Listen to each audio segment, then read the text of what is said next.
Hey, and welcome back to another video in my Endometriosis Awareness Month series. That is what I'm calling it because it sounds quite official then. I mean, that's what it says in the tin, doesn't it? Yeah, pretty much. That literally is what it is. Yeah, basically every week I'm releasing a video that is related to endometriosis. Oh my god, so many syllables in one sentence. Let's start again. Every week this month I am releasing a video to do with endometriosis just to raise awareness, to help you feel less alone if you have endo yourself or if you know somebody who has endo, to help understand it a little bit better.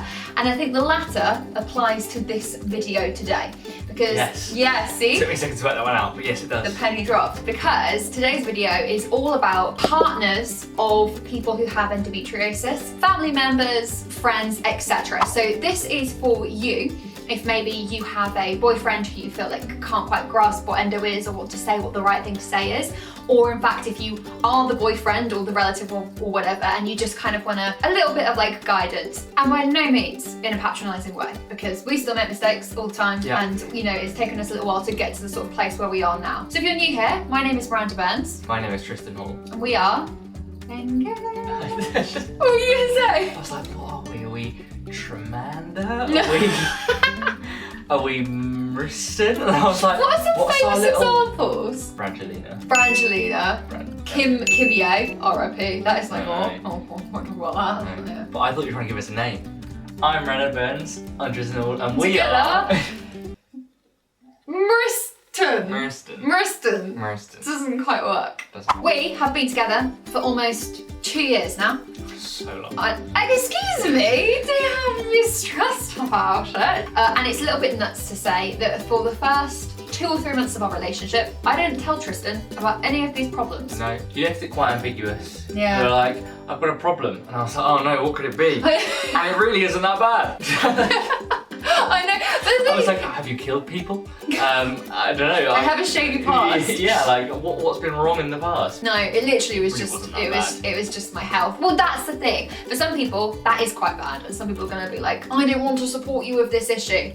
If that is the situation you find yourself in right now, they're not the right person for you. Tristan was completely supportive. That's it, isn't it? Yeah, that's it. It's that simple. Because I didn't think, you know, when you told me, I was like relieved. I was like, we can work through this. We can work with this. This isn't going to be something that I'll have to be like, oh, I can't be with you because of it. Because it's part of you.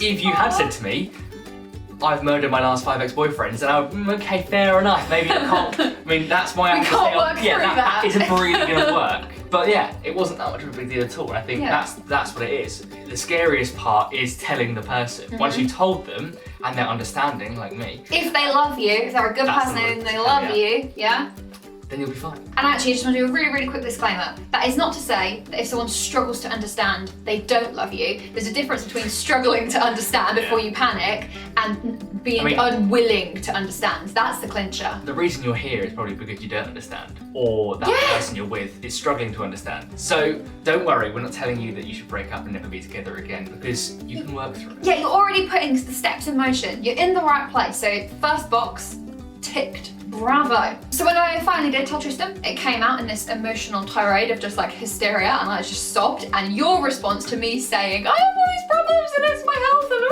and you said, oh, I thought I loved you. Yeah, the right response. It was the first time that he said he loved me as well. Isn't that cute? It worked out quite nicely, to be honest. I mean, it was an impactful moment. We remember it well. Well done. So Tristan, I am quite biased, but I think he's a shining example of how to be when you're in a relationship with someone who has endometriosis, or indeed just a chronic illness in general. You really should write a guidebook at some point. Not that I'm trying to make your ego big, but you are very good at it. It's working. Is it? Slowly going. We're going to begin at the beginning with probably the first thing that Tristan started to do, which when I saw it, I was like, yeah, this is great. Research. Sounds a little bit scientific and removed, but go on, explain. Elaborate. Now, I don't know if all men are like this, but I like solving problems. And when you told me, you almost presented me with this thing of like, these are my issues, I've got this problem, no one's ever been able to fix it before. And a little man inside my head went, I can fix this. That's not necessarily true, but if you can help, that's the big thing you can do. So research. Whether that be looking for consultants, so if that person is just so fed up and so disheartened every time they have to look for stuff, if you can be that person who's like, no, I'm going to spend my spare half an hour I've got here just traipsing the internet trying to find someone who can help you. Can I just say as well, that is so helpful, because when you're carrying the weight of one of these chronic conditions, and God forbid you live in daily pain, that takes up like so much of your brain capacity. So then having energy afterwards to go and do research, you don't have the motivation to do it. So someone doing it for you, big tick. The tick thing is becoming a theme, isn't it? Yeah, see, it's just, ding. I missed a tick. Add into that, not necessarily the medical side of it, but just lifestyle things. So if you know that your other half really struggles with pain and heat therapy is really helpful, you could come across something on the internet that might help them. So for example, the UU bottle that we found for you. Yeah. And it's this water bottle made for people to kind of go around their waist. They're non-water bottles, they're a bit, they're like clumpy. small and compact. Whereas this carries the exact same amount, but is about this long, and you can wrap it around you and it's really helpful. Now that wouldn't have been a thing that came into our lives unless we'd done the research. All sorts of things like that will help, not just in a practical way, but in an emotional one too. Exactly, because it's like a little gift, isn't it? It's like a little gift of your time. So person who has endo comes back from work and is like, I've had a rubbish day, and the person they live with says, I've got something to brighten your day. I found a new consultant we could go and see. Oh, what a gift. Or person comes back, my symptoms are really bad. I just ordered you a UU bottle. Little gift. So some of them, if you have the money to do it, you can do it. And some of them, it is literally just the gift of time, which I think is the biggest one of them all. And so emotionally, you feel supported, and practically, you're trying to help. It's about making sure they don't feel alone. Because you say yourself that you used to kind of bottle it up, and a lot of people will do that, but even if they don't ask you to do these things, even if they're not saying to you, I really want to find something for this, have the initiative to do it yourself. Yeah. And that means so much more than anything else. Even if, like you say, if you've not got the money to do it, just do some research, find some people, find some names, find Send some an article, like, oh, I stumbled across this, I read it and I thought of you.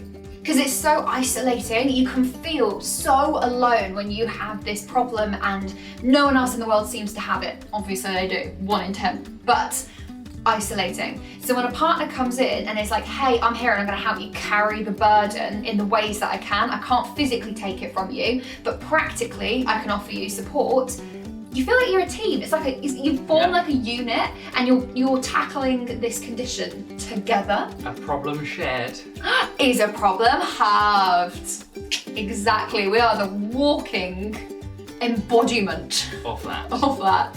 So Tris briefly mentioned initiative. This is almost like a magic skill. You kind of have it or you don't. I as a person, I don't have it. I can't see the future. Tris is really good at it. So we're not necessarily saying, yeah, we want you to predict what's going to happen, because if you're like me, it's impossible. However, recognizing telltale signs, noticing changes in feeling and attitude, having those little alarm bells that when they ring, you think, oh, I need to be present in this moment. I need to be ready to help this person. So for example, Tris notices when I walk differently. Like if I'm having a bad pain day, I kind of like hobble a little bit. And it's not necessarily that Tristan will then say to me, oh, Miranda, you're limping. It's more that he won't even acknowledge that he's noticed it. He just will say to me, do you want me to carry your handbag? Like, I'll take that for you. Little things like that. So helpful, so appreciated. Stuff like I get back pain. So Tristan will never ask me to like carry the bin out, will never ask me to bring the Tesco shopping in. He doesn't expect me to do it, and then inevitably I never feel guilty for not doing it because he hasn't asked me. Like if you were to say, Miranda, can you help me carry the shopping in? And I go, no, sorry, my back hurts. Instantly, my like validation, my like confidence as a human being is just like, blah, blah, blah, blah, blah, 'cause I'm like, I can't even carry the Tesco shopping. If you have the initiative to not ask, I don't feel that. If you're like Miranda and don't have the ability to recognise stuff like this, or see the future or anything like that, then it's just making sure that if you are made aware that they're in pain, if you are made aware of they're having a bad pain day, just think before you kind of ask them to do anything. Now I wouldn't be like, do this for me, but it might be that even a little list of things, like you're sitting on the sofa watching TV and you fancy something to eat, don't ask them to get up and get something for you. You know, if we're sitting there and, oh, I really fancy this, take the hint and go and get that thing. Little things like that you recognise that they won't be able to do, or they could do, but it would cause them more pain, or make things flare up a little bit. Don't let them do it. You could Take be it on yourself. initiative void like me and still notice that. That's obvious. They're giving you these little signals, aren't they? They're helping you out. I think what we're trying to say, if we just summarize it, is it's about mutually adjusting your lifestyles, like two jigsaw pieces that you're agreeing are going to fit together and then move forward as one. You need to try and become a unit. Yeah.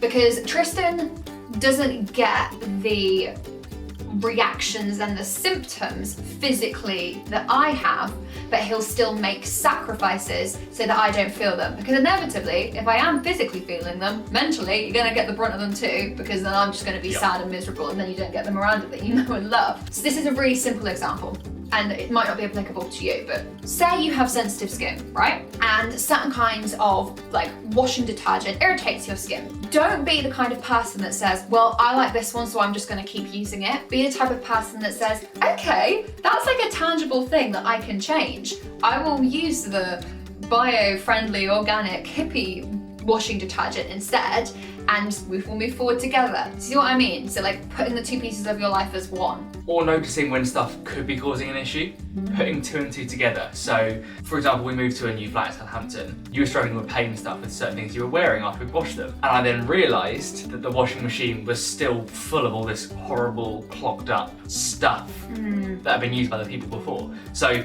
it was just a case of having the initiative to spend an hour cleaning that out. Annoying thing to do, but the end of it meant that we had a brand new-ish washing machine we were then using our stuff with, the new kind of bio stuff, and that was no longer a problem. Yeah, problem solving. Because the thing is, you're not going to be able to cure it, okay? Endometriosis, at this point in time, is incurable. What you can do is make the person that you love's life just that little bit easier. I think as well, like a massive key thing in this is being willing to listen and being non-judgmental. I said before, it took me like 2 or 3 months to admit everything to Tristan. Admit like I'd done something wrong. I'd done nothing wrong, but I was just worried that he was going to run away from me when he heard that I came with all these issues. So when he sat there and was like, tell me everything, and was so open to hearing it all, I instantly felt supported. Not just hearing, but listening as well. Yeah. It's like talking is therapy, and you can talk to a brick wall, but you're not going to get much out of it. You need someone to like interact with and listen. Not offer advice, but just want to understand. Don't be afraid to ask questions either. Yeah. Men, guys, if you're hearing something and you don't understand it, don't just sit there and nod your head. Ask questions. Don't ask them and be like, well, why is that? Be tactful in the way you're saying things, but be curious. Because this person and you are going to have to get through this together, and it's no use if you're not willing to learn. And inevitably you will have questions, so please ask them. And girls, I guess, be honest. Yes. Because this is your chance. If you're having that open and honest conversation, be completely honest, lay it all out, and then you work from there. It's like, you're starting from here, and that moment that person tells you all these things that are going on with them is your chance to start building and getting back up to where you want to be.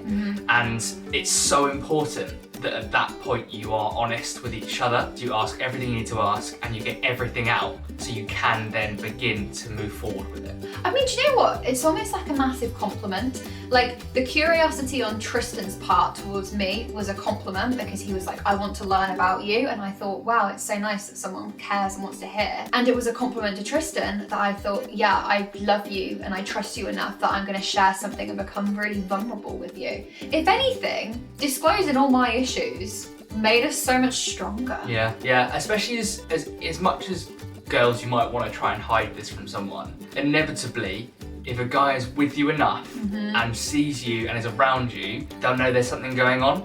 So it's as much as it's a weight lifted off your shoulders, it's also a weight off my shoulders that we finally have this thing that's been going on out. Because I knew there was something not right, and I was, but there's nothing wrong with that, because you weren't ready to tell me yet. No. It's such a relief as a couple when you know that everything you had to tell that person is now out. And like I said, you can then start moving forward with it and working through it. But until that person knows what's going on, they are in the dark. And I was quite good with it. I didn't get frustrated, but I understand that it could get quite frustrating if that person feels like you're keeping something from them. Yeah, that's the other thing actually. try your best, if you're the person that doesn't have endo, to not be irritated that your partner has hidden it from you, because it's a massive thing that they're carrying, let alone sharing. Now, obviously endometriosis causing pain as one of its like main symptoms can have implications when it comes to being intimate. We're not going to talk too much about this. We're just going to say that out of everything, communication is key. You have to talk to each other. You have to tell somebody if you don't feel comfortable with something, or if you feel in pain. And on that same point, as the guy, you have to be comfortable with making sure they are okay. Yeah. And receptive, and understand when things aren't going right. Don't push it. And don't let them feel like they've let you down. Yeah. Because for you, there will be nothing worse than the guilt of that. Oh my God. Because you said yourself, you feel like almost less of a woman, don't you? Yeah, that's what And it feels that's like. horrible for you. And the last thing I would want is for you to feel that on account of how I've behaved and how I've been around you. So, guys, accept it. You put yourself in their shoes about how difficult that would be, and understand how it must feel in that situation to be the one who's having to say no because of pain, and don't make them feel guilty.